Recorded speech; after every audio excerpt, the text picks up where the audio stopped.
जम्मू कश्मीर वादी कश्मीर के अंदर 5 अगस्त के बाद बहुत सारी डिप्लॉयमेंट हुई है, चाहे वो सीआरपीएफ की हो, आईटीबीपी की हो, आर्मी की हो। आहिस्ता आहिस्ता करके उस डिप्लॉयमेंट को कुछ वापस लिया गया क्योंकि कुछ इलाकों के अंदर चुनाव था, लेकिन जो फिजिकल अपीयरेंस था, बंकर कहीं कहीं पर बनाए गए थे, बैरिकेडिंग्स लगाई गई थी।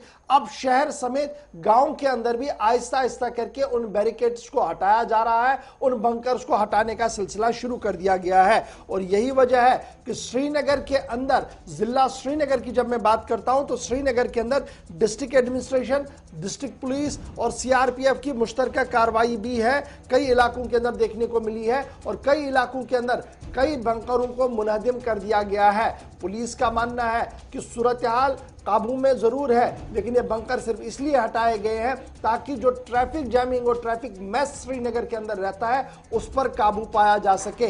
लेकिन सीआरपीएफ इस पूरे मामले पर टाइट लिप्ड है, कोई बयान जारी नहीं किया गया है। चारू सिन्हा जो inspector general of police CRPF है, उनकी तरफ से कहा गया कि वो इस पूरे मामले पर कोई भी कमेंट डायरेक्टली नहीं करेंगी। ये इंटरनल सिक्योरिटी का मामला है और सिक्योरिटी को मद्देनजर रखते हुए फैसले लिए जाते हैं। यानी इशारों में उन्होंने कहा कि देखिए मैटर सिक्योरिटी का है, अगर सिक्योरिटी को लगा कि बंकर हटना चाहिए तो बंकर हटा है। दैट मींस सिक्योरिटी सिचुएशन इस ग्रीन सिग्नल में थी कि हालात बेहतर है और इस तरीके से जहां जहां पर भी डिसीजंस होंगे इसी तरीके का कदम जो है वो उठाया जाएगा। जब ये कल बंकर हट रहे थे तो सबकी याद आई 2010 की, क्योंकि सितंबर का महीना था, 25 सितंबर 2010 का महीना था, जब एक बड़े अनाउंसमेंट के तहत शहर के अंदर कई बंकरों को हटाया गया था और यह माना जा रहा था कि एक बड़े सीबीएम के तौर पर उस वक्त की इंतजामिया और सेंट्रल गवर्नमेंट का यह मुंह था कि बहुत सारे बंकर्स को हटाया गया। अब ये बंकर बने कब है?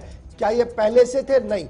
1989 में जब मिलिटेंसी जम्मू कश्मीर के अंदर आई और वादी कश्मीर के अंदर जब मिलिटेंसी ने दस्तक दी तो कई इलाकों के अंदर बंकर बनाए गए जो तकरीबन 89 से 2010 तक रहे और 2010 में तकरीबन 50 के करीब बंकर्स को शहर के अंदर और दीगर मकामात से भी हटाया गया। और फिर आपने देखा कि हुकूमतें बदलती रही, एसओजी को थोड़ा डिसबैंड करने की कोशिश की गई, तो सूरत हाल उस तरीके से आगे बढ़ती रही और 5 अगस्त के बाद दोबारा डिप्लॉयमेंट शहर के अंदर करनी पड़ी थी ताकि अमन कानून की सूरत हाल को यकीनी बनाया जा सके।